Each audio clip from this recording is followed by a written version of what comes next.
راغلي پلاوي د یوناما د ماموریت په اړه معلومات وړاندې کړه چې په وینا یې دوی د نړیوالې ټولنې او افغانستان اسلامي امارت ترمنځ د اړیکو ټینګولو، پیاوړي کولو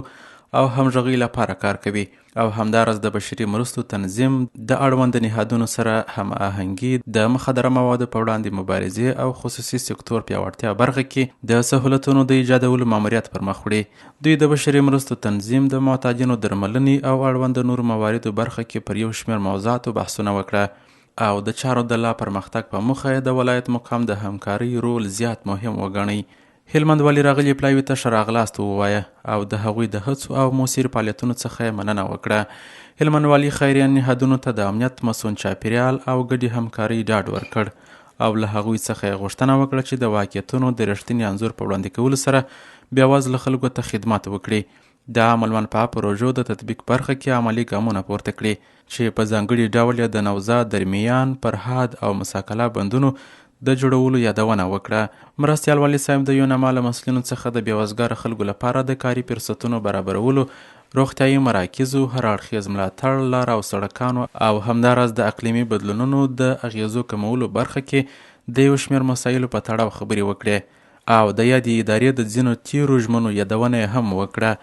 د ولایت مقام ویان مولوي محمد قاسم ریاض ویل په دې ناسته کې مسؤلینو زیاته کړل هلمندي ولسونه په کافي اندازه هر اړخیز ملاتړ ته اړتیا لري. د مهاجرینو راستنېدو بهیر دغه ستونزې نورې هم پراخه کړي دي، نو پکار ده چې نړیواله ټولنه عملي اقدامات وکړي ترڅو د اعتماد فضا پیاوړې سي او یوناما دې په دې برخه کې خپلې هڅې نورې هم پراخه کړي. تېره ورځ هلمند والي الحاج محترم مولوي امان الدین منصور صاحب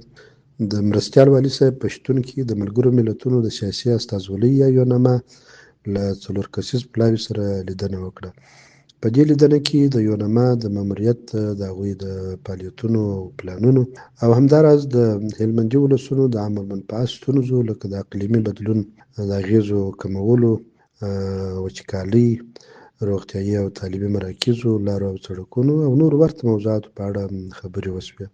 هلمند والي صاحب له خپل لوري هغوی ته د هر راز اصولي همکارۍ ډاډ ورکړ. د یوناما راغلو مسؤلینو د مجلس فضا ډیره صمیمانه وګڼل، د ستونزو او حل لارو په اړه یې پیغامونه واخیستل او په خپله برخه کې د لا زیاتو هڅو کولو ډاډ څرګند کړ.